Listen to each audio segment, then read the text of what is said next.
Bendiciones abundantes, amados hermanos, y el Señor les bendiga. Es un privilegio muy grande estar entrando a sus hogares, pudiendo mantenernos en contacto, siempre juntos, a pesar de las circunstancias que nos rodean. Y esta mañana de domingo tenemos el gozo de estar juntos, unánimes, para poder alabar el nombre de Dios, bendecir su nombre, glorificarle, exaltarlo, para poder aprender más de Él, para estar cerca unos de los otros, a través de la oración, a través de la alabanza, a través de la comunión del Espíritu Santo de Dios. Yo le pido en el nombre de Jesús que ahí en su lugar me acompañe en una oración. Vamos a pedirle a Dios que bendiga este tiempo, que bendiga esta circunstancia en la que estamos, y que entendamos a través de esta oración que las cosas que al mundo le parecen terribles, a nosotros nos dan gozo, porque sabemos que el Señor está cumpliendo su palabra y haciendo su voluntad perfecta. Vamos a orar. Ahí donde está usted con la iglesia, igual que si estuviéramos en la casa de oración. Así que le voy a pedir, póngase de pie, levante su mano y ore conmigo. Padre Santo, te alabo, te glorifico, te doy gracias en el nombre precioso de Jesús, porque esta mañana nos permites estar juntos, Señor, alabando tu nombre, exaltándote, bendiciéndote, Señor, proclamando, Señor, que tú eres Rey de Reyes y Señor de Señores, que tú eres Señor de esta patria, Señor de esta tierra, y que tú tienes todo bajo control. Te damos gracias en el nombre de Jesús, porque en medio de las circunstancias difíciles que estamos pasando como país y como humanidad, tú estás con nosotros, y a todo aquel que te busca, tú le respondes con bendición. Padre, yo te doy gracias en el nombre de Jesús por cada una de las familias que están recibiendo este mensaje en esta mañana gloriosa. Te decimos, Señor, gracias. Gracias por tu presencia, gracias por tu amor, gracias, Señor, por la certidumbre que tenemos de que tú tienes todo bajo control. En esta mañana queremos rogarte, Señor, que si algo estorba nuestros corazones, si hay algo que no está bien, que no es correcto, que no ha sido resuelto, Señor, tú lo resuelvas en el nombre de Jesús, y tú traigas a nuestras vidas comunión, traigas paz, traigas bendición, Señor, para que podamos acercarnos con libertad ante ti y entrar a tu lugar santísimo, Padre, para inquirir en tu palabra, en todas las enseñanzas y en todas las cosas que tienes para nosotros. Yo te pido en el nombre de Jesús que bendigas esta clase, Señor, y que permitas, Dios, que podamos compartir, Padre Santo, todo lo que hacemos, todo lo que somos, todo lo que vemos, Señor, como uno solo. En el nombre de Jesús, ayúdame y úsame para que toda esta enseñanza, Señor, provenga de lo alto y no de mi criterio. En el nombre de Jesús, amén. Tome asiento, por favor, y vamos a recordar el texto que nos da la base y el fundamento de nuestro ciclo de escuela dominical. ¿Recuerda cuál es ese texto que hemos estado memorizando? Romanos 10, 9 y 10. Romanos capítulo 10, versos 9 y 10. Dice así la palabra de Dios: que si confesares con tu boca que Jesús es el Señor, y creyeres en tu corazón que Dios le levantó de los muertos, serás salvo, porque con el corazón se cree para justicia, mas con la boca se confiesa para salvación. Y este texto nos lleva nuevamente a la premisa que hemos estado estudiando en los últimos domingos. La iglesia no está compuesta por las personas que asisten a un templo u otro, no está compuesta por aquellos que forman parte por escrito de la membresía de un movimiento o de una congregación. La iglesia está formada por aquellos que han recibido a Jesucristo como su Salvador, que han confesado sus pecados, que le han confesado a Él como Dios y creen en Él y viven la vida conforme a la guía del Espíritu Santo de Dios. Eso somos la iglesia. Y hoy vamos a hablar de un tema más acerca de la iglesia. Vamos a hablar del funcionamiento de la iglesia. Déjeme definir la palabra funcionamiento para que tengamos todos una visión pareja. Funcionar es algo que ocurre con las cosas que tienen procesos implícitos. Un proceso es algo que lleva tiempo y que tiene acciones que son parte de dicho proceso. Una cosa, le voy a dar una idea. Mire, tengo aquí frente a mí, porque la estuve usando hace un rato, una herramienta. Esta pinza, véala bien, es una pinza de corte. Y esta pinza, yo puedo describir sus características.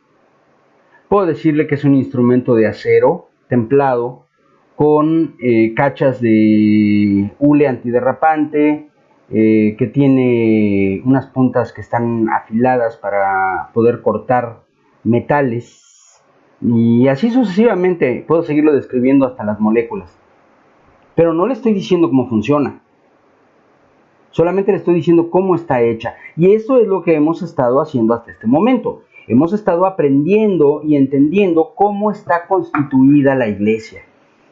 Pero hoy vamos a hablar de los procesos involucrados en la existencia de la iglesia. Vamos a hablar de su funcionamiento, cómo funciona, cómo sirve, cómo cumple su propósito y naturalmente cuál es ese propósito. Ya habíamos dicho esencialmente que la iglesia es el cuerpo de Cristo.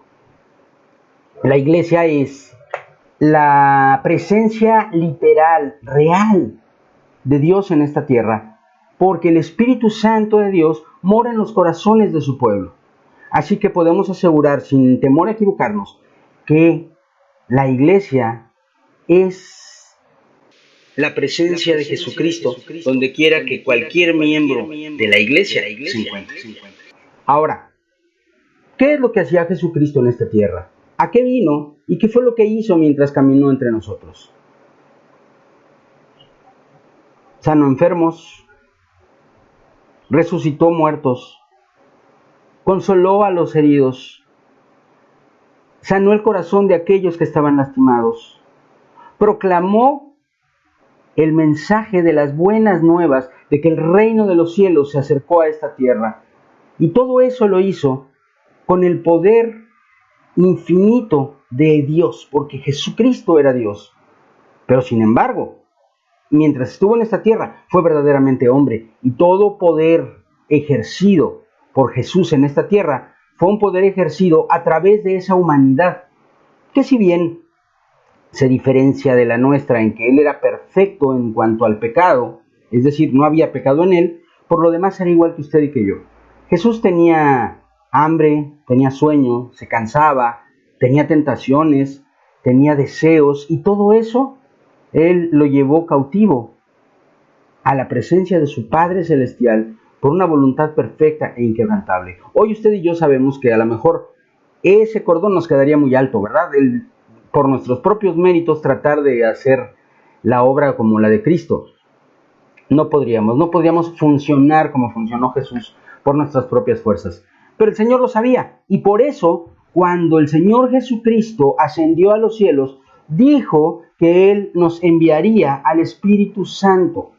El Espíritu Santo, que hoy mora en el corazón de su iglesia, es quien nos da las facultades, la fuerza, la guía y el poder de Dios para poder funcionar como iglesia, para poder funcionar como el cuerpo de Cristo, como la presencia de Dios en esta tierra.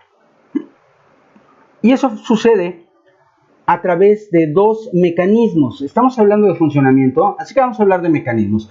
Hay dos mecanismos que en la iglesia están establecidos con la intención de que funcione la iglesia como la representación literal de Jesucristo. Vamos a hablar primeramente de los dones. Los dones, como la palabra lo dice, son regalos de Dios. Un don es algo que Dios le da a su iglesia. Y ojo, aquí quiero aclarar algo, ya lo hemos hablado en otras ocasiones, pero lo voy a volver a decir porque es tan importante que lo entendamos. Un don que es dado por el Señor a su iglesia no es un don que le pertenezca a la persona que manifiesta el don. El don le pertenece a aquel que recibe la bendición. Es un regalo. Vamos a dar un ejemplo, el ejemplo clásico. Yo voy y oro por una persona que está enferma. Y la persona sana de su enfermedad. ¿Quién recibió el regalo de la sanidad? El enfermo. Así que ¿quién tiene el regalo? ¿Quién tiene el don? Pues el enfermo. Yo solamente fui un vehículo, yo solamente fui un canal a través del cual el Espíritu Santo mismo sanó al enfermo y el enfermo recibió el regalo de Dios. Los dones espirituales no pertenecen a quien los manifiesta, los dones espirituales pertenecen a la iglesia. Y a veces, en la soberanía de Dios, a personas que aún no forman parte de la iglesia. Porque hemos visto casos de sanidades, hemos visto casos de milagros, hemos visto casos de palabra profética, de palabra de revelación, dirigida a personas que no son salvas todavía y transforma sus vidas. Así es el Señor de maravilloso y de bueno. Los dones entonces son regalos de Dios para su iglesia. Acompáñenme a la palabra de Dios. Vamos a la primera carta a los Corintios, capítulo 14, verso 12. Primera a los Corintios 14, 12. Dice así la palabra: lo mismo pasa con ustedes.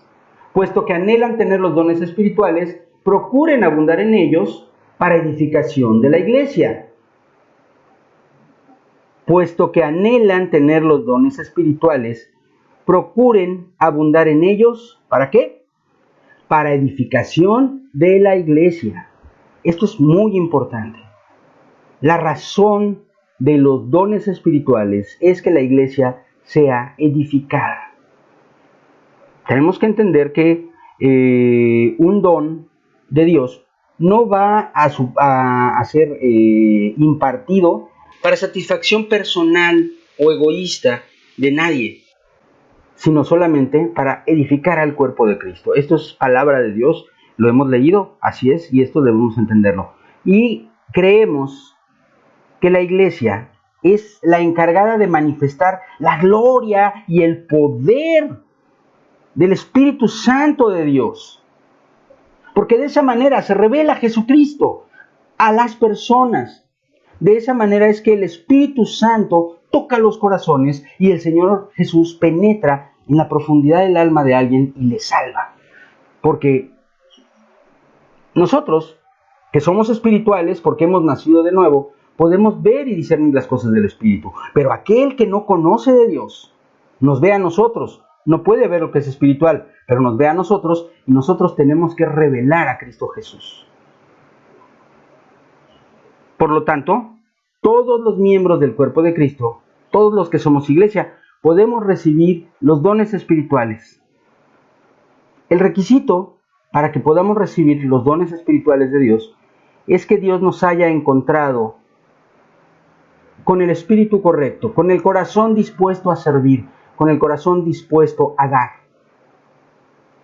antes que recibir. Y la manifestación de que Dios nos ha hallado aceptos para ser usados es el bautismo con el Espíritu Santo. Esta es una palabra muy interesante, porque fíjese cómo utilicé el pronombre con. No dije por el Espíritu Santo, dije con el Espíritu Santo. Y parecería que estoy hablando del Espíritu Santo como si fuese un algo y no un alguien.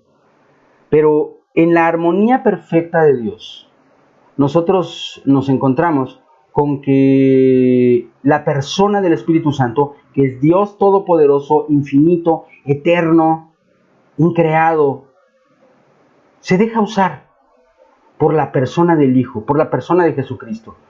Si usted se va al Evangelio, a cualquiera de ellos, va a encontrar la predicación de Juan el Bautista y una declaración de él tremenda que dice: viene detrás de mí uno de quien yo no soy digno de desatar la correa de su calzado. ¿Se refería a Jesús? Y dice: Él les bautizará en Espíritu Santo y fuego. Luego, ¿quién bautiza con el Espíritu Santo? Jesús.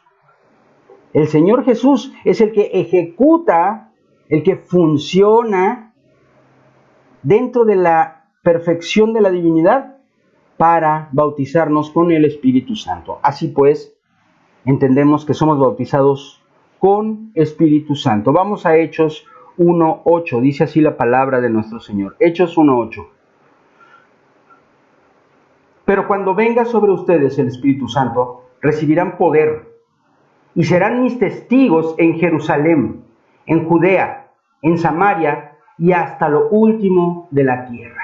Y aquí es donde empezamos a entrever la relación entre la experiencia, el evento del bautismo con Espíritu Santo y el proceso o funcionamiento de la iglesia como testigos de Dios.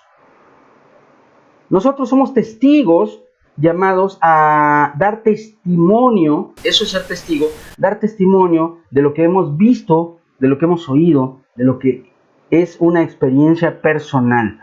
La experiencia del bautismo con Espíritu Santo es la puerta abierta hacia los dones del Espíritu. Los dones del Espíritu Santo son 9.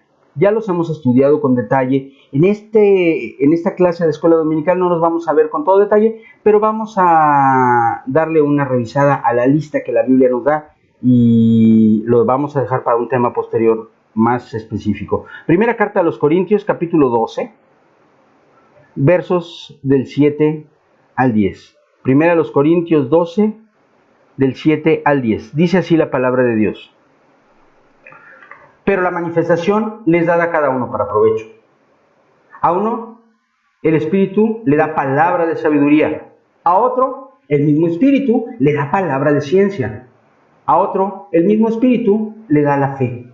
Y a otro, dones de sanidades. A otro más, el don de hacer milagros. A otro, el don de profecía. A otro, el don de discernimiento de espíritus. A otro, el don de diversos géneros de lenguas. Y a otro, el don de interpretar lenguas. Pero todo esto lo hace uno y el mismo Espíritu, y que reparte a cada uno en particular según su voluntad. Así pues, vemos que son 9 los dones, 3 del hablar, 3 del saber y 3 del actuar. Los vamos a ver con detalle en una clase más adelante. Por lo pronto, vamos a hablar del segundo mecanismo que utiliza el Señor para que funcionemos como iglesia. Ya hablamos de los dones, es decir, el Espíritu Santo mismo se mueve trayendo las sobrenaturalidades de Dios, el poder infinito de Dios a través de sus dones. Pero el otro mecanismo que utiliza el Señor son los ministerios. ¿Qué es un ministerio? Ministerio viene de la palabra ministro, que quiere decir representante. Así pues, un ministro es alguien que no actúa en su propio nombre o bajo su propia autoridad, sino que está representando a una autoridad mayor y habla y actúa en su nombre. Por lo tanto, nosotros entendemos que los llamados ministros en la iglesia son personas que han sido llamadas a representar al Señor Jesucristo en alguna de las diversas funciones que Él realizó en esta tierra y que tienen que seguirse realizando mientras la iglesia esté presente, porque la iglesia verifica la presencia real de Dios aquí, en este planeta. Los ministerios, para empezar, entendemos que son de igual valor. No hay jerarquías. Los ministerios, mire, a veces se representan con la mano y es interesante el símil, se lo voy a explicar, a ver cómo se ve un poco raro con la mano bien grandota cerca de la cámara, ¿verdad? La mano puesta de modo horizontal es poderosa para hacer cosas, para tomar cosas, para usar herramientas, para moldear, para romper, para unir, en fin. La mano, los 5 dedos de la mano, se utilizan al parejo para poder realizar obras necesarias. De la misma forma, los 5 ministerios, trabajando en conjunto, trabajando uno al lado del otro, son la herramienta que Dios usa, el mecanismo que Dios utiliza para que funcione la iglesia, como si Él estuviera presente. Fíjese nada más. Él solito lo hizo todo y nosotros tenemos que ser 5 para que se verifique el funcionamiento completo. La palabra de Dios nos habla de esto en la carta a los Gálatas, capítulo 3, verso 28. Gálatas 3, 28. Porque ustedes, desde el 27 le leo, porque ustedes, los que han sido bautizados en Cristo, están revestidos de Cristo. Fíjese la importancia de esto. Está usted revestida de Cristo. Ya no hay griego ni judío, no hay esclavo ni libre, no hay varón ni mujer, sino que todos ustedes son uno en Cristo Jesús. Así pues, la palabra nos muestra que en la iglesia no hay jerarquías. En la iglesia hay funciones, y las funciones asignadas por Dios tienen un procedimiento bajo el cual todo funciona bien, y algunas de las funciones están regidas por la autoridad de otras funciones debido a que el gobierno teocrático se mueve por medio de autoridades delegadas. Esto lo vamos a ver ahorita con detalle, pero a lo que yo me refiero es a que ninguna función, es decir, ningún ministerio hace más cristiano o más poderoso o más grande a un ser humano, porque en todos el que es más grande, más poderoso y con mayor autoridad es Jesucristo, que está presente en cada uno de nosotros. El Señor, como le dije, se mueve a través de autoridades delegadas. ¿Qué quiere decir esto? Acompáñeme a Efesios 4, 11 y 12. Efesios 4, 11 y 12. Dice así la palabra de Dios, hablando de Cristo Jesús. Y Él mismo constituyó a algunos apóstoles, a otros profetas, a otros evangelistas, a otros pastores y maestros, a fin de perfeccionar a los santos para la obra del ministerio, para la edificación del cuerpo de Cristo. Dese usted cuenta que quien constituye los ministerios es el Señor Jesucristo. Y la constitución de los ministerios tiene como objetivo la edificación de la iglesia, no el gobierno de la iglesia, no el autoritarismo o el control de la iglesia, sino la edificación de la iglesia. La forma común de llamarle dentro del contexto cristiano a uno de los ministros que tiene la función de alguno de los 5 ministerios primarios es siervo de Dios. Siervo de Dios. El siervo es el nivel más bajo, el nivel más humillado del esclavo. Es aquel que no es dueño ni siquiera de su propia persona. Es aquel que está completamente sujeto a la voluntad de su Señor. Y eso es lo que es un siervo de Dios, cualquiera de los 5 ministerios que sea que él ejerza. Y entendemos que la función de los 5 ministerios es cuidar al rebaño, protegerlo, enseñarlo, guiarle, prepararlo, sustentarlo, exhortarlo, corregirlo, pero no con una autoridad humana, no con una autoridad que se imponga, sino con el amor de Dios, con el poder del Espíritu Santo y con el propósito firme de traer crecimiento y bendición. Así pues, una vez que han sido establecidos los ministerios primarios, están los ministerios que se encargan de hacer que las cosas funcionen en la iglesia a nivel físico. Fíjese lo que le estoy diciendo, esto es algo muy importante, porque a veces lo dejamos de lado o le damos menor importancia. Usted llega a la iglesia y se goza cuando hay palabra revelada, cuando hay alabanza de poder, cuando los ministros del altar llevan a su vida bendición. Pero a veces usted no se percata de que toda esa bendición es cómoda y es bien recibida porque usted llegó a un lugar que está bonito, que está bien arreglado, que está limpio, bien pintado, bien iluminado, las sillas cómodas, limpias, bien arregladas, los baños funcionales.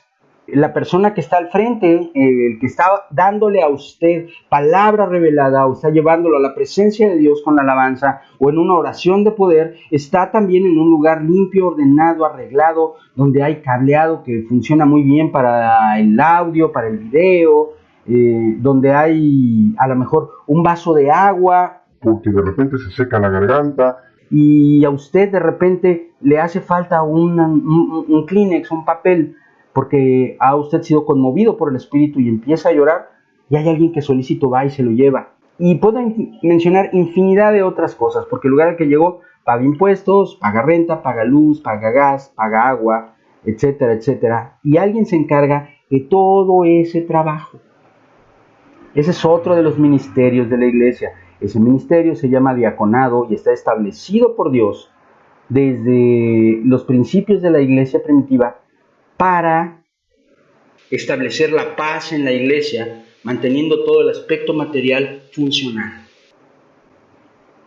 De entre los ministros primarios, hay uno muy particular. Y quiero hablar rápidamente del pastor, porque el pastor es alguien a quien se le ha encomendado la vida espiritual del rebaño, de la congregación, de los miembros de la iglesia.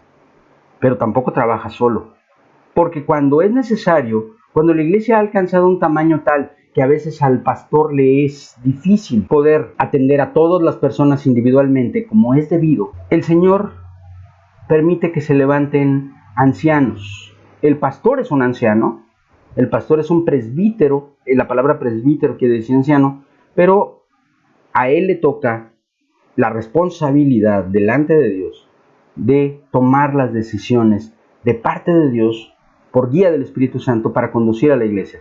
Pero los ancianos tienen la facultad de poder ministrar a la iglesia con el mismo poder espiritual, el poder del Espíritu Santo bajo la autoridad delegada del pastor, que a su vez se encuentra bajo la autoridad delegada de su apóstol.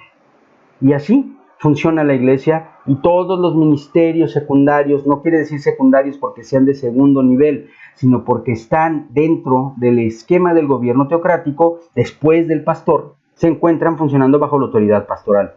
Los diáconos y los ancianos están ordenados y tienen una función directamente regida por Dios.